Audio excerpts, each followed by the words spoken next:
For 1,000 years, every star map in the Milky Way contained the same impossible blank spot. Where the blue world called Earth had once orbited an ordinary yellow star, there was only silence, no ruins, no debris, no radiation, not even a distorted gravity signature. It was as if an entire solar system had been erased from reality. The disappearance became known throughout the galaxy as asterisk, the great human vanishing asterisk, and it reshaped civilization forever. At first, the galactic empires celebrated, humanity had been young, unpredictable, and dangerously inventive. Unlike older civilizations that advanced cautiously over millions of years, humans solved impossible problems by breaking rules nobody else dared question. They fought wars differently, they explored differently. Even their diplomacy confused everyone. One year they would negotiate peace, the next they would invent a weapon capable of rewriting the battlefield. When Earth vanished overnight, many believed the universe had corrected one of its greatest mistakes. The mighty asterisk Xyrax dominions declared the event divine judgment. The asterisk Valorian Imperium dismantled every embassy connected to humanity. The ancient asterisk Council of Nine Stars officially removed mankind from the registry of intelligent species. History books quietly changed. Children grew up learning that humans had been an unstable race that destroyed themselves through reckless experimentation. Only a handful of historians argued otherwise. None were taken seriously. After all, no civilization simply disappeared, especially not an entire solar system. Exactly 1,000 years later, Commander Lyra Sen floated inside the observation deck of Deep Survey Station, Helios 19. The station existed for one reason: watch empty space. Most scientists considered the assignment punishment. Lyra considered it peaceful. There were no pirate attacks, no political arguments. Only stars. She was finishing another routine scan when every alarm inside the station activated simultaneously. Unknown, gravitational anomaly detected. Her console filled with red warnings. Space itself was folding. Lyra frowned. Impossible. She enlarged the image. The empty region where Earth had vanished suddenly shimmered. At first it looked like light reflecting through water, then the stars behind it disappeared, not because something blocked them, because reality itself bent around an invisible sphere stretching across billions of kilometers. Technicians rushed toward their consoles. What is that? Gravity increasing, dimensional stress climbing. One scientist stared silently, before whispering, "Something is coming through." The stars twisted, nebulae stretched, time itself seemed to ripple outward. Then, the impossible happened. A star ignited where no star had existed for 1,000 years. Golden light exploded across the void. The station's shields activated automatically, every sensor overloaded. Another alarm echoed. Solar mass confirmed. Lyra's breathing stopped. A complete star system was materializing. Planet after planet emerged from warped space, gas giants, asteroid belts, moons finally. Third orbit. A blue world rotated peacefully beneath white clouds. Earth, exactly where history claimed it once existed. Nobody spoke. Every officer simply stared. The impossible had returned. Within minutes, emergency transmissions flooded every major government. Across the galaxy, shock became panic. Inside the capital world of the Xyrax Dominion, Emperor Korax interrupted an imperial ceremony after hearing the report. His military advisor knelt. "Your Majesty, Earth has returned." Silence filled the throne chamber, then laughter erupted. The Emperor smiled. "Returned? Yes. Impossible. Our long-range telescopes confirm the system." Korax dismissed the advisor. "Send explorers." He turned back toward the celebration. "If humanity somehow survived 1,000 years, they'll barely possess functioning machines." His ministers nodded. 1,000 years without contact meant technological stagnation. Meanwhile, the Valorian Imperium reached exactly the same conclusion. So did nearly every government. Nobody mentioned truth.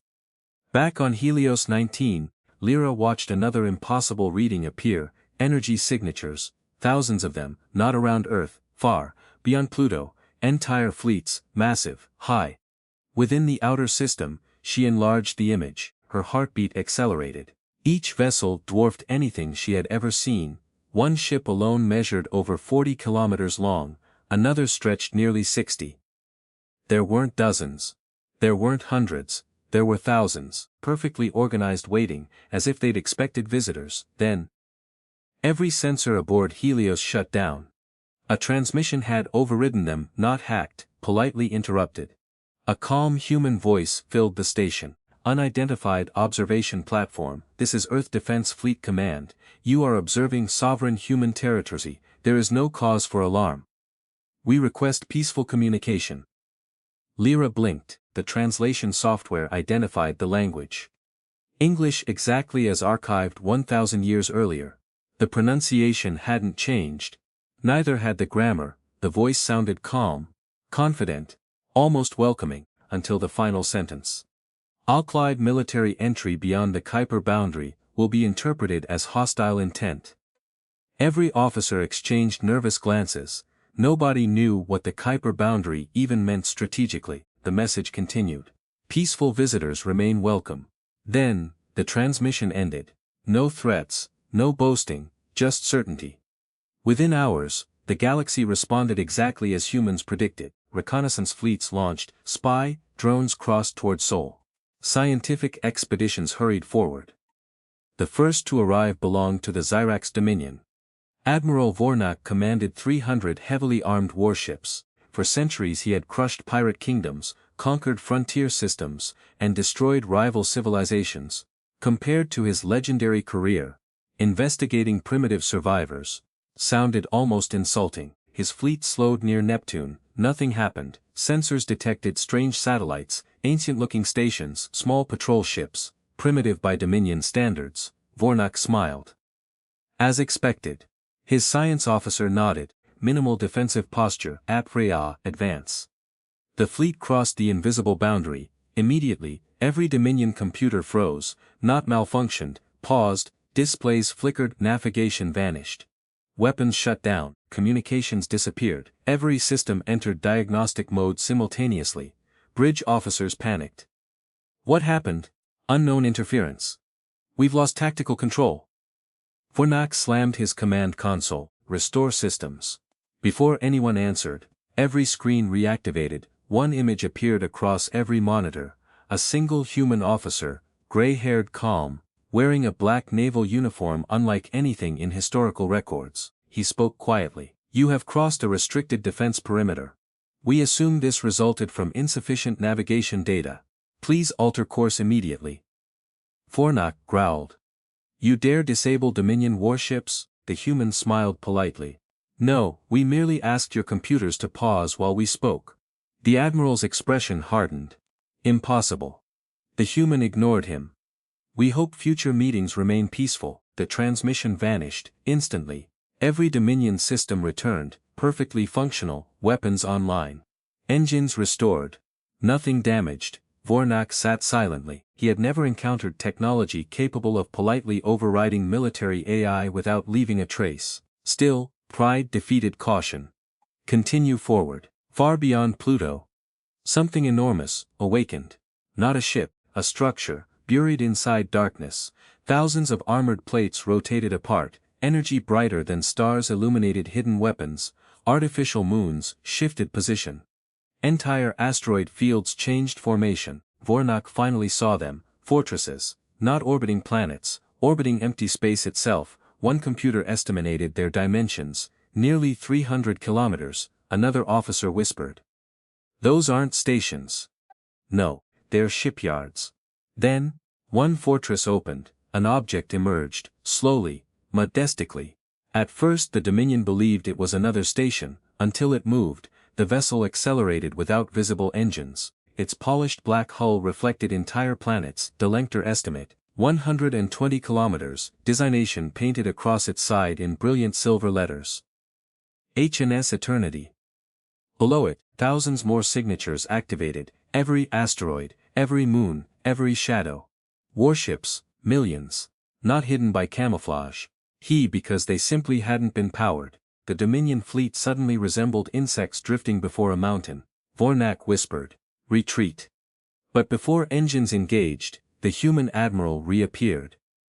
I advise remaining calm. No weapon has targeted you, none ever will, so long as peace remains your objective. Vornak stared silently, then asked the question every civilization wanted answered. Where have you been? The human looked toward distant Earth, his answer echoed across the bridge. We never disappeared, we simply left the universe you knew. The transmission ended, no explanation. Only mystery. Across the galaxy, every intelligence agency intercepted fragments of the encounter. Panic erupted. Governments demanded immediate military assessments. Scientists argued endlessly. One conclusion appeared again and again: humanity had not spent 1,000 years hiding, they had spent 1,000 years advancing somewhere, beyond known space. No empire could estimate how powerful they had become, and if even one visible fleet represented only a fraction of Earth's true strength, then galactic history had just ended. Far above the restored blue planet, millions of silent dreadnoughts held formation around Sol like an unbreakable wall. Their weapons remained cold, their shields remained inactive, their message was unmistakable. Humanity had not returned seeking conquest, but if conquest came to them, no empire in the galaxy possessed the power to survive what would follow. Within 48 hours, every major government in the galaxy declared a Level 1 strategic emergency. The human question, dismissed for 1,000 years as ancient history, had suddenly become the single greatest concern of every emperor, council, republic, and alliance. No one knew where humanity had gone. More importantly, no one knew what they had become. Emergency meetings filled countless star systems, ancient rivalries were forgotten overnight: the Zyrax Dominion, the Valorian Imperium, the Council of Nine Stars, the Hesperan Trade League. Even civilizations that had spent centuries at war now sat together beneath holographic maps of the restored Sol system. Every presentation ended with the same so terrifying conclusion. We know almost nothing. One scientist finally voiced what everyone feared. If humans truly advanced uninterrupted for 1,000 years, then we may already be obsolete. Silence followed. No one argued. Back inside the Sol system, life continued peacefully. Children walked through parks beneath Earth's blue skies. Orbital elevators transported millions of passengers daily. Massive ring cities surrounded the moon like glowing halos. Mars had become green. Europa sparkled beneath artificial oceans. Titan's atmosphere shimmered with floating crystal cities. To outside observers, humanity looked less like an empire and more like a civilization that had mastered harmony. Commander Lyra Sen received something no foreign officer expected: an official invitation. She was asked to visit Earth as an honored guest. No interrogation, no demands, no negotiations, simply an invitation. She accepted. The diplomatic vessel descended toward Earth through clear blue skies. Lyra had spent her career imagining humanity as legends from forgotten history. Nothing prepared her for reality. Towering cities blended naturally into forests. Gigantic rivers flowed untouched by pollution, though fusion-powered transportation moved silently between mountains. Orbital mirrors reflected gentle sunlight across deserts transformed into gardens. There were no slums, no military checkpoints, no visible poverty. Human civilization had not merely survived, it had evolved. Waiting for her was the same officer who had calmly halted the Dominion fleet, Grand Admiral Elias Morgan. His appearance suggested someone in his late 60s, silver hair, calm blue eyes, black uniform decorated with only a single silver insignia. He smiled warmly. "Commander Sen, welcome home." She blinked. "I'm not human." Morgan nodded. "Not yet." She frowned. "I'm afraid I don't understand." "You will." Their transport crossed continents in minutes. Instead of government palaces, Morgan brought her to a university. Thousands of students from dozens of alien species studied together beneath enormous glass domes. Lyra stared. "There are aliens here." Morgan smiled. "Of course, they've been here for centuries." "What?" "The galaxy believed we vanished. We believed eventually someone would find us." He continued walking. "So we prepared." "Prepared? For war?" Morgan stopped. "No. Prepared for visitors." Deep beneath the university, massive doors opened. Beyond them stretched the largest archive Lyra had ever imagined. Entire mountains had been hollowed out. Millions of holographic records floated through the air. A single inscription covered the entrance. *, the memory of humanity. Morgan spoke quietly. When Earth disappeared, it wasn't an accident. Lyra looked toward him. You chose to leave, yes. Why? Morgan's expression grew serious. Because we discovered something. 1,000 years earlier, human scientists experimenting with quantum gravity accidentally detected another universe. Not parallel, adjacent. A cosmos with identical physical laws, but untouched by intelligent life, an empty galaxy, infinite resources, infinite room to grow. Humanity faced an impossible choice: remain inside an increasingly unstable Milky Way, or leave temporarily, return only after learning everything possible. The decision divided Earth. Some opposed it, most supported it. Eventually, every human colony agreed. The Sol system folded into higher dimensional space. To everyone remaining, humanity simply vanished. Lyra whispered, "You abandoned us." Morgan slowly shook his head. "No, we promised ourselves we'd return. When? When we could return responsibly." He gestured toward enormous holographic projections. One displayed hundreds of extinct civilizations, another showed countless wars fought after humanity disappeared. We watched. Lyra froze. You watched? For 1,000 years, we observed, we learned, we intervened only when extinction became unavoidable. Her voice trembled. So the legends were true. Throughout history, there had been mysterious rescues, unknown ships saving refugees, entire planets protected by impossible defenses, ancient stories describing silent guardians emerging from nowhere, before disappearing again. Nobody had believed them. Morgan smiled. They were all us. Meanwhile, the Zyrex Emperor refused diplomacy. Kyrex considered humanity's return an insult to imperial supremacy. His advisors begged caution. He ignored them. If humans possess overwhelming power, we strike before they strike us. Within days, the largest armada in Dominion history assembled: 27,000 warships, planet-killer cannons, artificial singularity missiles, enough firepower to conquer dozens of galaxies according to imperial propaganda. The fleet entered hyperspace. Destination: Earth. Human sensors detected them instantly. No alarms sounded. No panic spread. Families continued eating dinner. Children continued playing. Concerts continued. Only the Strategic Defense Council quietly gathered beneath Geneva. Morgan addressed them. The Dominion has chosen fear. A young officer asked, "Orders?" Morgan answered calmly, "Protect everyone. No exceptions." The Dominion fleet exited hyperspace 3 light-years from Sol. Immediately, every ship stopped moving, not because engines failed. Space itself had become solid. Admiral Vornak stared at impossible readings. The stars were frozen. Time continued. His crew could move, think, speak, yet every vessel remained motionless inside transparent waves of shimmering light. A transmission arrived. Morgan appeared again. "You cannot proceed." Kyrex himself answered from the Imperial flagship. "You threaten the Dominion?" Morgan shook his head. "No, we're protecting you." Laughter echoed across Imperial bridges. Kyrex sneered, "Fire." Every weapon discharged simultaneously. Nothing happened. Missiles never moved. Laser beams remained suspended in front of their cannons. Plasma floated harmlessly through empty space. Entire battleships had become statues. Morgan sighed quietly. "We hoped it wouldn't come to this."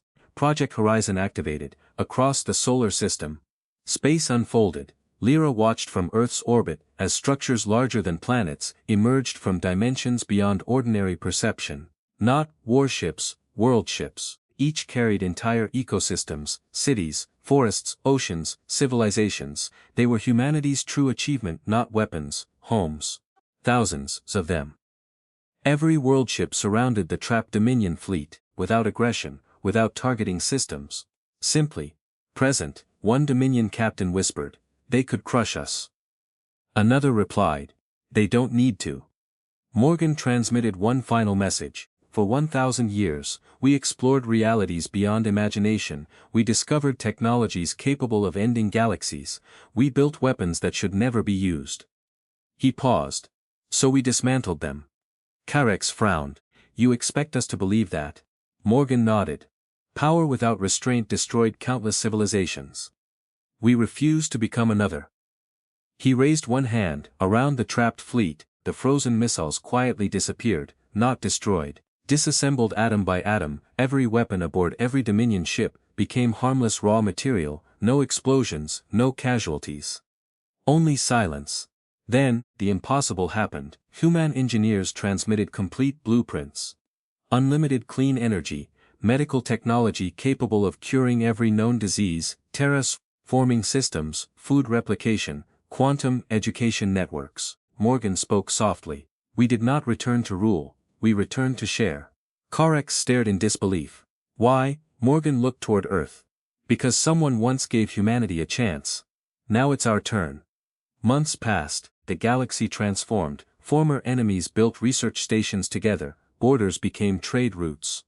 Military budgets funded exploration, entire worlds suffering famine.